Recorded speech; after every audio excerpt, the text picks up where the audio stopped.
யாரை தான் நம்புறதுன்னே தெரியல. நம்ம எல்லா ரிலேஷன்ஷிப்லயுமே வந்து ஏதாவது ஒரு குறைய கண்டுபிடிக்க முடியும். அது எனி ரிலேஷன்ஷிப். ஆனா குறைய சொல்ல முடியாத, குறைய கண்டுபிடிக்க முடியாத ஒரு ரிலேஷன்ஷிப்னா அது அம்மா. அம்மா அப்படின்ற அந்த ஒரு வார்த்தையில மட்டும் நீங்க எந்த குறையுமே யாருமே கண்டுபிடிக்க முடியாது. இதுதான் உண்மை. அம்மா அப்படின்னா அப்படி ஒரு மதிப்பு, மரியாதை. அம்மான்றது கடவுளுக்கு சமமானது. அது இல்லன்னு யாருமே ஒத்துக்க முடியாது. இன்னைக்கு சிச்சுவேஷன்ல அந்த அம்மாவ கூட நம்ப முடியுமான்றதே தெரியாத ஒரு சூழ்நிலையில இன்னைக்கு நம்ம எல்லாம் இருக்கோம். எஸ். அம்மான்றது கடவுளுக்கு மேலன்னுவாங்க. கடவுளுக்கு சமம்னு சொல்லுவாங்க. கடவுளுக்கு மேலன்னு சொல்லுவாங்க. இல்ல கடவுளே அம்மா தான் சொல்லுவாங்க. இப்படிதான் நம்ம இதுவரைக்கும் பார்த்துக்கிட்டு இருக்கிறோம். ஆனா ஆனா, இப்ப கொஞ்ச வருஷமா அந்த அம்மான்ற வார்த்தையில கூட கலங்கம் ஏற்பட்ட மாதிரி நெறைய இன்சிடென்ட்ஸ் நடந்துகிட்டே வருது. தாயவே நம்ப முடியலன்னா, அப்ப யார நம்புறது இந்த உலகத்துல? அப்படின்ற கேள்வி எல்லார் மனசுலயும் வரும் இல்லையா? ஏன் இப்படி பேசுறேன்னு நெனைக்கிறீங்களா? எஸ். நான் இப்போ உங்ககிட்ட ஷேர் பண்ண போற இந்த விஷயம், அந்த மாரி ஒரு கஷ்டமான ஒரு விஷயம். நெனச்சு கூட பார்க்க முடியாத ஒரு விஷயம். எந்த தாயுமே செய்ய முடியாத ஒரு செயல ஒரு தாய் செய்திருக்கிற அந்த விஷயத்த பத்தி தான் உங்ககிட்ட நான் இன்னைக்கு ஷேர் பண்ண போறேன். கஷ்டமா இருக்கு. பட் ஏன் போலீஸ்காரங்கலாம் ரொம்ப ரஃப் அண்ட் டஃப்பா இருக்காங்க? நம்ம சொல்லுவோம். போலீஸ்காரங்களுக்கெல்லாம் ஏன் மனசாட்சியே இல்லையா? இருதயமே இல்லையா? அவங்க மனசெல்லாம் கல்லா இருக்கான்னு கேட்போம். ஏன்ன்றது இப்போ நடக்கிற சில இன்சிடென்ட்ஸ வச்சு, நான் எனக்கான எக்ஸ்பீரியன்ஸ வச்சு நான் சொல்றது என்னன்னா, உண்மைதாங்க. மறுத்துரும் போல இருக்கு. மனசு வந்து மறுத்துரும். இந்த மாரியான விஷயங்கள பார்த்து, பார்த்து, கேட்டு, கேட்டு இந்த மாரி விஷயங்களோடயே அவங்க போராடி, அவங்க மனசெல்லாம் மறுத்து போகுது. அப்படிதான் இப்போ எனக்கு இந்த வீடியோ போடும்போது, எத்தன வாட்டரா இத பத்திலாம் பேசுவோம்? இன்னும் எத்தன நாளைக்கு இத பத்தி பேசுவோம்? அப்படிதான் தோணுது. ஏன்னா போன வீடியோல தான் ஒரு பிரச்சனைய பத்தி பேசணும். நடக்கக்கூடாத ஒரு பிரச்சனைய பத்தி கோயம்புத்தூர் இஷ்யூ பத்தி சொல்லியிருந்தேன். ஆனா இப்ப மறுபடியும் அடுத்த வீடியோவே இந்த மாரி ஒரு வீடியோ போடுவோமா? அன்னைக்கு ஆக்சுவலி நான் போட வேண்டிய டாபிக்கே வேற. ஆனா இன்னைக்கு இப்ப இத பேச வேண்டிய சிச்சுவேஷன்ல நான் தள்ளப்பட்டேன். ரொம்ப கஷ்டமா இருக்கு. 5 மாச குழந்தைய ஒரு தாய் கொன்னு இருக்காங்க. கேட்கும்போதே உங்களுக்கெல்லாம் மனசு பதறுது இல்ல? 5 மாசம் குழந்தை. 5 மாசம் குழந்தைக்கு என்னங்க தெரியும்? அந்த குழந்தைய ஏன் அந்த தாய் கொன்னாங்க? இத பத்தி தான் நான் உங்ககிட்ட ஷேர் பண்ண போறேன். வேற எதுவுமே நான் சொல்ற ஐடியால இல்ல. ஒரு காமன் மேனா, நம்மள சுத்தி நடக்கிற விஷயங்கள பார்த்து ஆதங்கப்படுற ஒரு காமன் மேனா தான் நான் இன்னைக்கு இப்ப இல்ல எப்பவுமே பேசிட்டு இருக்கிறேன். இன்னைக்கு ரொம்ப வலியோட உங்ககிட்ட நான் ஷேர் பண்ண போறேன். Let's go to the topic.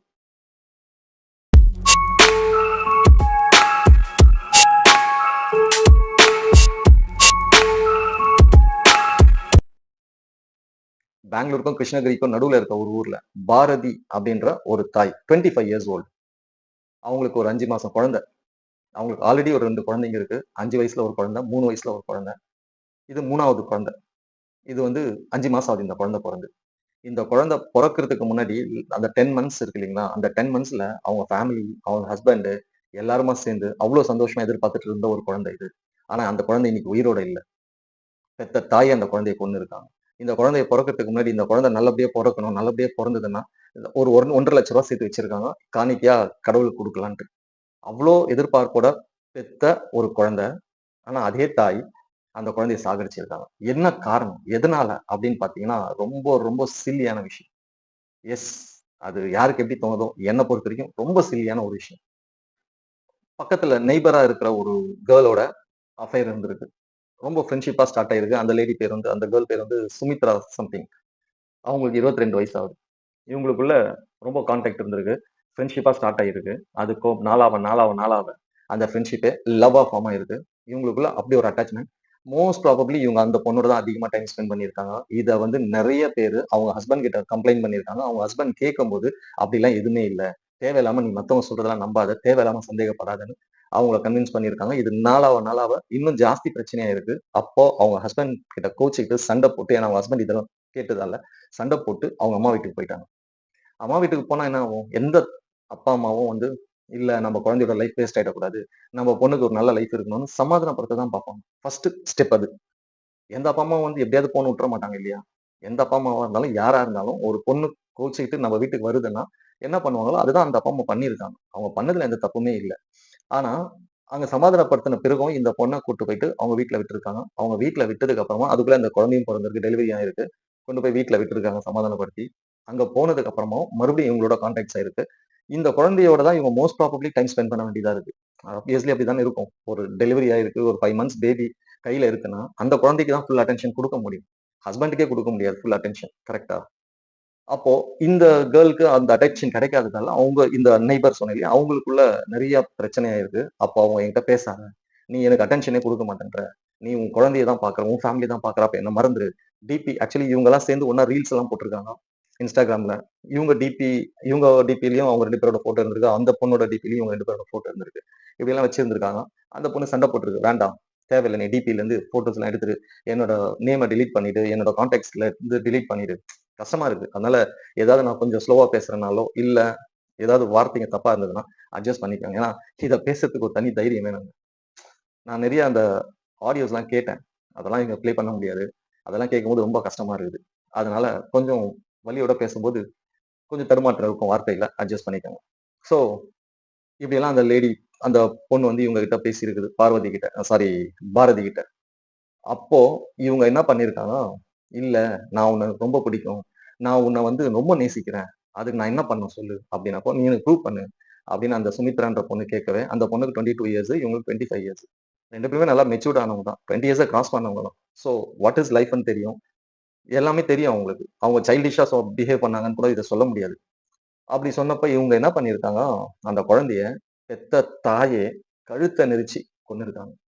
கழுத்த நெரிச்சு கொன்னு, அந்த ஃபோட்டோலாம் எடுத்து அந்த பொண்ணுக்கு அனுப்பியிருக்காங்க. எவ்வளவு கொடுமையான விஷயம் இல்ல? இங்க உங்களோட ஆசைக்கு நீங்க அந்த குழந்தைய பெத்துக்கிட்டீங்க. இப்போ அதே இன்னொரு விதமான ஆசைக்காக அந்த குழந்தைய கொல்லவும் செய்திருக்கிறீங்க. எந்த விதத்துல நியாயம் இது? அந்த குழந்தைய கொன்னுட்டு இவங்க என்ன பண்ணியிருக்காங்க, எவ்வளோ ஒரு பெரிய ட்ராமா ஆடியிருக்காங்க. குழந்தைக்கு பால் குடுக்கும்போது பொற ஏறிடுச்சு. அதனால அந்த குழந்தை செத்துடுச்சு. அந்த குழந்தை மயங்கிட்டு அப்படின்னு சொல்லி அவங்க அந்த ஃபேமிலில இருக்கிறவங்க எல்லாம் வந்து என்ன ஏதுன்னு பார்த்துருக்காங்க. அதுக்கப்புறமா ஹாஸ்பிட்டலுக்கு தூக்கிட்டு ஓடியிருக்காங்க. ஹாஸ்பிட்டல் போனப்போ சொல்லிட்டு இருக்காங்க. குழந்தை இறந்துருச்சுன்ட்டு. ஸோ டோட்டல் ஃபேமிலியே வந்து அந்த குழந்தை பொற ஏறி தான் இறந்துச்சுன்றத நம்பி, அந்த குழந்தைய கொண்டு போய் அடக்கமும் பண்ணிட்டாங்க. ஆனா ஹஸ்பண்டுக்கு மட்டும் உறுத்திட்டே இருந்திருக்கு. எப்படி திடீர்னு குழந்தை சாவும்? நல்லா தானே இருந்தது நம்ம குழந்தை. பொறைய இருந்தாலும் ஒரு குழந்தை செத்துருமா? புரியலையே அப்படின்னு சொல்லி ஒரு டவுட்லயே இருந்திருக்காங்க. அப்புறமா தான் அந்த ஒய்ஃபோட ஃபோன எடுத்து அவங்க இன்வெஸ்டிகேட் பண்ணி பார்க்கும்போது, அத தேடி பார்க்கும்போது, இவங்க அவங்களுக்கு அனுப்புன ஆடியோ மெசேஜ், அவங்க இவங்களுக்கு அனுப்புன ஆடியோ மெசேஜ், அந்த ஃபோட்டோஸ் இதெல்லாம் பார்க்கும்போது ஒரு தா தகப்பனா அந்த ஃபாதருக்கு எப்படி இருந்திருக்கும் யோசிச்சு பாருங்க. எவ்வளவு துடிச்சிருக்கணும் அந்த தகப்பன். குழந்தை இல்லைங்களா? எவ்வளவு ஆசையா, எவ்வளவு கனவுகளோட அந்த குழந்தைய பத்தி அந்த தகப்பன் யோசிச்சிருப்பாரு. அப்ப அவருக்கு அந்த அப்ப அவருக்கு அந்த பெயின் எந்த அளவுக்கு அந்த பெயின் இருந்திருக்கும். இவங்க ஸ்ட்ரெய்ட்டா போலீஸ் ஸ்டேஷன் போயிட்டாங்க. போலீஸ் ஸ்டேஷன் போறாங்கன்னு தெரிஞ்சு அந்த வைஃப் வந்து கூப்ட்டு ஃபோன் பண்ணி, "இல்ல நீ போலீஸ் ஸ்டேஷன் போவாத, வா நம்ம பேசிக்கலாம்." இன்னொன்னு என்னன்னா, இவருக்கு ஏன் அந்த சந்தேகம் வந்தது அப்டின்னா, அதுக்கு முக்கியமா வந்து இவங்களோட ஆக்டிவிட்டீஸ் வந்து ரொம்ப நார்மலா இருந்தது. ஒரு குழந்தை இறந்த வீட்ல அந்த தாய் எந்த அளவுக்கு இருப்பாங்க? எப்படி இருப்பாங்க? ஆனா இவங்க எப்பவுமே போல கேஷுவலா ஃபோன் பேசுறது, எப்பவுமே மெசேஜ் அனுப்புறது, எப்பவுமே ஃபோன்லயே இருக்கிறது. அப்டின்னும்போது ஆட்டோமேட்டிக்கா யாருக்கா இருந்தாலும் அந்த சந்தேகம் வரும். அப்படிதான் அந்த ஹஸ்பண்டுக்கு சந்தேகம் வந்திருக்கு. அதுக்கப்புறம் அந்த ஃபோன என்ன இருக்குன்னு செக் பண்ண ஆரம்பிச்சப்ப தான், இவ்ளோ விஷயங்கள கண்டுபிடிச்சிருக்காரு. கண்டுபிடிச்சுட்டு போலீஸ் ஸ்டேஷனுக்கு போம்போது, அந்த பொண்ணு ஃபோன் பண்ணி அவங்க ஒய்ஃப் ஃபோன் பண்ணி, "இல்ல வா நம்ம பேசிக்கலாம். உண்மைய சொல்லு அப்ப என்னன்னு" சொல்லி கேட்கும்போது, "இல்ல நான் தான் கொன்னேன். ஆனா இந்த பொண்ணு என்ன ப்ரூவ் பண்ண சொல்லுச்சு. அதனால தான் கொன்னேன்." அப்படின்னு சொல்லியிருக்கு. ஏன்? இந்த இல்லீகல் கான்டாக்ட்ஸ்னாலே அது தப்பான விஷயம், தப்பான முடிவு தான் தரும் அப்படின்றதுக்கு ஒரு பெரிய எக்ஸாம்பிள் நம்ம தேட வேண்டியதே இல்ல. நம்மள சுத்தி நடக்கிற ஒவ்வொரு விஷயமும் அதுதான் நம்மளுக்கு எக்ஸ்ப்ளைன் பண்ணுது. அததான் நம்மளுக்கு உணர்த்துது. இல்லீகல் கான்டாக்ட் அப்படின்னாலே, அது தப்பான விஷயம். அந்த தப்பான விஷயம் முடிவும் தப்பா தான் இருக்கும். நம்ம எவ்ளோ நியூஸ் பார்க்குறோம். இந்த மாரி எத்தன சேனல்ஸ்ல இந்த மாரி நானே இந்த மாரி கன்டென்ட் நெறைய பேசியிருக்கேன். ஸோ ஒரு தப்பு பண்றோம்னா, அதுக்கான முடிவும் தப்பா தான் இருக்கும். அது கண்டிப்பா சரியா இருக்காது. அத புரிஞ்சுக்கிட்டாலே போதும். எத்தனையோ பேரு எவ்ளோ சான்ஸ் இந்த நம்ம வாழ்க்கை வந்து நம்மளுக்கு நெறைய சான்ஸ் குடுக்குங்க. நம்மள மாத்திக்கிறதுக்கோ, திருத்திக்கிறதுக்கோ நெறைய சான்ஸ் குடுக்கும். அந்த சான்ஸ் எல்லாம் நம்ம வந்து நெக்லெக்ட் பண்ணோம்னா, அதுக்கப்புறமா அதுக்கான முடிவு வந்து இந்த மாரியான முடிவா தான் இப்ப இருக்கும். இன்னைக்கு அந்த குழந்தை இல்ல உயிரோட. அவங்க அம்மா ஜெயில்ல. இன்னைக்கு அந்த 2 மீதி இருக்க 2 குழந்தைங்க, அம்மா இல்லாத குழந்தைங்களா வளரப்போகுது இல்லையா? ஆனா இந்த மாதிரி அம்மா தேவையே கிடையாது. தாய் என்றது கடவுளுக்கு சமம்ன்றது இல்ல. கடவுள விட மேலன்னு கூட எவ்வளோ பேர் சொல்லுவோம். அதான் உண்மை. அப்படி இருக்கும்போது, அந்த தாயே இப்படி ஏற்கனவே ஒரு அம்மா பிரியாணியில விஷத்த கலந்து குழந்தைங்கள சாவடிச்சாங்க. அதையும் நம்ம பேசியிருக்கிறோம். இன்னைக்கு இந்த மாதிரி. தேவையே இல்லைங்க. உங்களுக்கு புடிக்கலையா? இந்த பொண்ணுக்கு லைஃப் சான்ஸ் குடுத்திருக்குது. நீ ஹஸ்பண்டோட உட்கார்ந்து பேசியிருக்கலாம். ஹஸ்பண்டோட உட்கார்ந்து பேசி, "இல்ல எனக்கு இந்த பொண்ணு பிடிச்சிருக்கு. இந்த பொண்ணோட எனக்கு அஃபேர் இருக்கு. எனக்கு இந்த பொண்ணோட தான் இருக்கணும்." நீ ஹஸ்பண்ட் கிட்ட பேசியிருந்தா கூட இதுக்கு ஏதாவது ஒரு சொல்யூஷன் கிடைச்சிருக்கும். என்ன என்ன நடந்திருக்கும்? மேக்ஸிமம் டிவோர்ஸ் ஆயிருக்கும். இதானே? சரி டிவோர்ஸ் பண்ணிட்டு நீ போய் அங்க அவங்க கூட நிம்மதியா இருந்திருக்கலாமே. நீயும் நீயும் நிம்மதியா இருந்திருப்ப, அந்த குழந்தையும் உயிரோட இருந்திருக்கும். அதையும் பண்ணல அந்த பொண்ணு. அட்லீஸ்ட் அப்பா, அம்மா வீட்டுக்கு போனேன். அப்பா, அம்மா வீட்ல போன பிறகாவது அங்கேயாவது இத பத்தி பேசியிருக்கணும். அங்கேயும் பேசல. இது 2025 இன்னைக்கு அ நம்மளுக்கு நெறைய ரைட்ஸ் இருக்கு. இப்போ எந்த சட்டமாவது வந்து நீ ஒரு பொண்ணும் லவ் பண்ணக்கூடாதுன்னு சொல்லலையே. 25 நீங்க மேஜர் ஆயிட்டா, உங்களுக்கான உரிமை உங்களுக்கு இருக்கு. நீங்க மேஜரா இருந்தா, நீங்க யார் கூட இருக்கணும், எப்படி வாழணும்ன்ற ரைட்ஸ் உங்களுக்கு இருக்குன்னு தானே சட்டமே சொல்லுது. அப்போ உங்களுக்கு பிடிக்கலன்னா, இந்த லைஃப் உங்களுக்கு இல்ல, எனக்கு வேற லைஃப் புடிச்சிருக்குன்னும்போது, நீங்க தாராளமா உட்கார்ந்து பேசி ஒரு முடிவு எடுக்கலாமே. எதுக்காக இந்த மாரி விஷயங்கள செய்றாங்களோ, ஆனா அந்த விஷயமே நிறைவேற மாட்டேன்துல்ல. இப்ப எதுக்காக அந்த லேடி இத பண்ணுச்சு? அந்த பொண்ணோட இந்த பொண்ணு ஹேப்பியா இருக்கணும், சந்தோஷமா இருக்கணும். அந்த பொண்ணோட டைம் ஸ்பெண்ட் பண்ணணுன்றதுக்காக தான் ஒரு குழந்தையவே கொன்னது. ஆனா அது இப்ப நடந்ததா? இல்லையே. இது ஏன் புரிய மாட்டேங்குதுன்னு தெரியல. இது வந்து ஏதோ ஒரு உணர்ச்சி வசப்பட்டு செய்துட்டாங்கலாம் சொல்லவே முடியாது. இதுல உணர்ச்சி வசப்படுறதுக்கு இடமே கிடையாது. ஆசை. ஆசைன்றதோட முட்டாள்தனம். முட்டாள்தனமான ஒரு அன்பு. அன்பு இல்ல இது. இது அன்புன்னே சொல்லக்கூடாது. அன்ப கேவலப்படுத்தக்கூடாது. இன்ஃபாக்சுவேஷன். இந்த மாரி இன்சிடென்ட்ஸ்லாம் நம்ம பார்க்கும்போது, நம்மளுக்கு என்ன தெரியுதுன்னா, இந்த சொசைட்டில இப்ப வர வர ஹியூமானிட்டி குறைஞ்சுகிட்டே வருது. செல்ஃபிஷ்னஸ், கிரீடினெஸ்ஸும், ஜெலஸியும் அதிகமாயிட்டே வருது. அது ஹஸ்பண்ட் அண்ட் ஒய்ஃபா இருக்கட்டும். நீங்க யார வேணா லவ் பண்ணி தொலைங்க. அதுல எந்த பிரச்சனையும் யாருக்குமே கிடையாது. நீ ஒரு பொண்ண லவ் பண்ணு, இல்ல ஒரு பையன லவ் பண்ணு, இல்ல ஒரு டிரான்ஸ்ஜெண்டர லவ் பண்ணு. அது உன்னோட உரிமை. அது உன்னோட விருப்பம். அது உன்னோட வாழ்க்கை.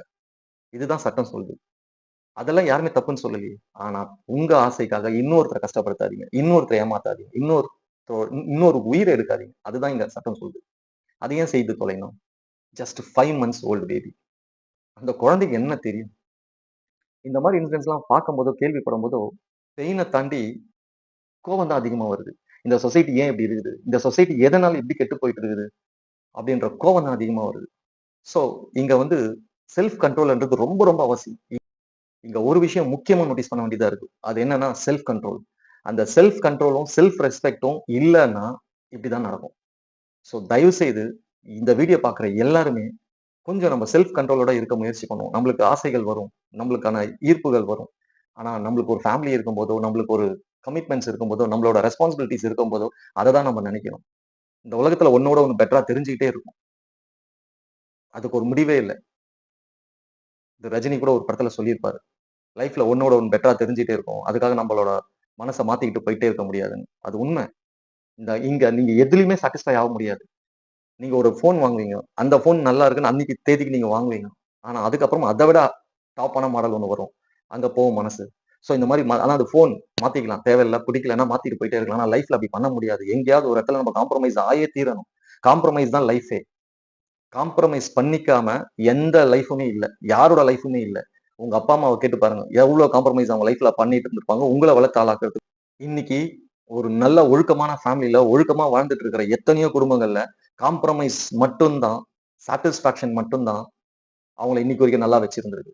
இன்னைக்கு நல்லா இருக்கிற எத்தனையோ குடும்பம் இருக்கு. ஒழுக்கமான குடும்பம் எத்தனையோ இருக்கு. அந்த குடும்பத்துலலாம் போய் கேட்டு பாருங்க. அவங்க எல்லாம் ஃபுல்ஃபில்லா இருக்காங்களா? நிறைவா இருக்காங்களான்னா இல்ல. ஆனா காம்ப்ரமைஸ் பண்ணிக்கிறாங்க. இங்க காம்ப்ரமைஸ்ன்றது ரொம்ப மஸ்ட்டா இருக்கு. இது இந்த சொசைட்டி வந்து எத பத்தியோ பேசுது. ஆனா இந்த காம்ப்ரமைஸ்ன்ற விஷயத்த பத்தி கண்டிப்பா இன்ஃப்ளூயன்ஸ் பண்ணணும். இத பத்தி கண்டிப்பா பேசணும். இங்க ஒண்ணோட ஒண்ணு பெட்டரா தெரிஞ்சுக்கிட்டே தான் இருக்கும். அதுக்கு ஒரு முடிவே இல்ல. ஆனா நம்ப எங்கேயாவது ஒரு இடத்துல ஒரு ஸ்டேஜ்ல நம்ம காம்ப்ரமைஸ் ஆகியே தீரணும். இன்னைக்கு என்ன இவள பிடிக்கலன்னு இன்னொருத்திய பிடிக்குது. நாங்க அவகிட்ட போலாம். நாளைக்கு அவள விட இன்னொருத்திய பிடிக்கும்னு அவகிட்ட போலாம். அப்புறம் இப்படியே போயிட்டு இருந்தா எப்படி லைஃப்? இல்ல இதே ஒரு பொண்ணு பண்ணா, அந்த பொண்ணோட லைஃப் எப்படி இருக்கும்? இல்ல அந்த பொண்ண சார்ந்த அந்த ஆணோட லைஃப் எப்படி இருக்கும்? சோ இங்க அப்படிலாம் எதுவுமே கிடையாது. இங்க வந்து ஒண்ணோட ஒண்ணு பெட்டரா எப்பவுமே இருக்கும். இன்னைக்கு எத்தனையோ பேரண்ட்ஸ் காம்ப்ரமைஸ் அப்படின்ற ஒரு விஷயத்த ஃபாலோ பண்ணதால தான், ஒரு நல்ல தாயாவும், நல்ல தகப்பனாவும், ஒரு நல்ல சிட்டிசனாவும், நல்ல ஒரு ஹியூமனாவும் இன்னைக்கு வரைக்கும் இருந்திருக்காங்க. அந்த மாரி எத்தனையோ பேர் இருக்காங்க. சோ காம்ப்ரமைஸ்ன்றது ரொம்ப ரொம்ப முக்கியம். லைஃப் அப்படின்ற ஜேர்னில எத்தனையோ காம்ப்ரமைஸ் வரும். அங்கங்க நம்ம காம்ப்ரமைஸ் பண்ணிட்டு போனா தான் நம்மளால வந்து அந்த லைஃப்ப ஃபுல்ஃபில் பண்ண முடியும். இல்லன்னா இப்படிதான், இப்படி இல்லாம, அப்படி இல்லாம அரைகுறையா நடுவுல யாருக்குமே பிரயோஜனமா இல்லாம போயிடும் அந்த லைஃப். இன்னைக்கு இந்த லேடியோட லைஃப், பாரதி என்ற லேடியோட லைஃப் முடிஞ்சு போச்சு. ஒரு நல்ல தாயாவும் அந்த லேடியால இருக்க முடியல. ஒரு நல்ல ஒய்ஃபாவும் அந்த லேடியால இருக்க முடியல. ஒரு நல்ல ஒரு ஹியூமன் பீயிங்காவும் அந்த லேடியால இருக்க முடியல இல்லையா? இனி அந்த லேடியோட லைஃப் என்ன? அட்லீஸ்ட் இனிமேவாவது இந்த வீடியோ பார்க்குற நம்ம ஒவ்வொருத்தருமே ஒரு விஷயத்த டிசைட் பண்ணுவோம். லைஃப்ல வந்து நெறைய வாண்டட்ஸ் வரும். நெறைய டிசைர்ஸ் வரும். நெறைய நீட்ஸ் வரும். ஆனா அதுல நியாயத்த பார்க்கணும். இது நம்மளுக்கு தேவையா? தேவை இல்லையா? இதனால நம்மளுக்கு என்ன பெனிஃபிட் இருக்கு? இதனால நம்ம லைஃப் நல்லா வருமா? நல்லா வராதா? அதெல்லாம் நம்ம யோசிச்சு தான் எந்த ஒரு முடிவும் எடுக்க முடியும். உன்னை எனக்கு பிடிக்கும் அப்படின்னு சொல்லி காட்டுறதுக்காக இந்த மாதிரியான முட்டாள்தனங்கள் பண்ணா, லைஃப் அதோட முடிஞ்சு போயிடும்.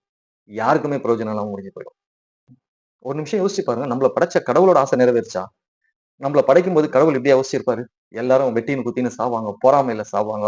ஒருத்தர் ஒருத்தர் அடிச்சுன்னு சாவாங்க. ஒருத்தர் ஒருத்தர் துரோகம் பண்ணிட்டு சாவாங்க. ஒருத்தர் ஒருத்தர் பழி வாங்கிப்பாங்க. ஒருத்தரோட குடும்பத்த இன்னொருத்தர் கெடுப்பாங்க. இப்படியெல்லாம் நெனச்சா கடவுள் படைச்சாரு? இல்லையே! அப்ப அந்த கடவுளோட ஆசையே இங்க நிறைவேறாம தானே போயிருக்கு. அப்படின்னும்போது சாதாரண மனுஷங்க நம்ம. நம்ப வந்து எல்லாமே நம்மளோட ஆசைகள் 1000 வரும். ஆனா எல்லாமே நிறைவேறணும்னு நெனச்சா அது முட்டாள்தனம். ஏதாவது ஒரு பாயிண்ட்ல நம்ம சாட்டிஸ்ஃபை ஆயே தீரணும். ஏதாவது ஒரு பாயிண்ட்ல நம்ம காம்ப்ரமைஸ் ஆயே தீரணும். அப்படி இல்லன்னா, லைஃபாவே இருக்காது. சோ நம்ம ஒருத்தருமே நம்ம லைஃப்ல இந்த வீடியோ முடியும்போது ஒரு டிசிஷன் எடுப்போம். நம்மளுக்கு புடிச்ச லைஃபா இருக்கலாம், பிடிக்காத லைஃபா இருக்கலாம், இல்ல புடிச்சு வந்த லைஃப் இப்ப பிடிக்காம போயிருக்கலாம். அதெல்லாம் செகண்டரி. ஆனா யோசிங்க. நம்ம ஒரு விஷயத்த செய்யறதுக்கு முன்னாடி, ஒரு தப்ப செய்யறதுக்கு முன்னாடி யோசிச்சோம்னா, அதுக்கான ரிசல்ட் கண்டிப்பா நம்மளுக்கு தெரியும். அது நல்லதா போய் முடியுமா? கெட்டதா போய் முடியுமா? கொஞ்சம் யோசிங்க. முட்டாள்தனமான முடிவு எதுவுமே நம்ம பண்ண வேண்டாம். காம்ப்ரமைஸ்ன்றது மட்டும் தான் மனுஷனோட லைஃப்ல நிரந்தரம். நீங்க நான் மறுபடியும் இதே சொல்றேன்னு நினைக்காதீங்க. நீங்க எங்கேயாவது ஒரு இடத்துல ஏதாவது ஒரு ஸ்டேஜ்ல காம்ப்ரமைஸ் ஆகியே தீரணும். நம்ம நெனைச்ச மாதிரிலாம் லைஃப் போகவே போகாது. இதுதான் நிதர்சனமான உண்மை. அந்த உண்மைய யார் ஒருத்தர் புரிஞ்சுக்கிறாங்களோ, அவங்க லைஃப் நல்லா இருக்கும். இதுதான் உங்ககிட்ட கன்வே பண்ணணும்னு நெனைச்சேன். நெக்ஸ்ட் வீடியோல மீட் பண்ணுவோம். நல்லதை யோசிப்போம், நல்லதை பேசுவோம், நல்லதை செய்வோம், நல்லதே நடக்கும். காம்ப்ரமைஸ் அப்படின்ற ஒரு டூல நம்ம லைஃப்ல, நம்ம மனசுல நம்ம சேர்த்துக்கிட்டோம்னா, நம்ம லைஃப் நல்லா இருக்கும்.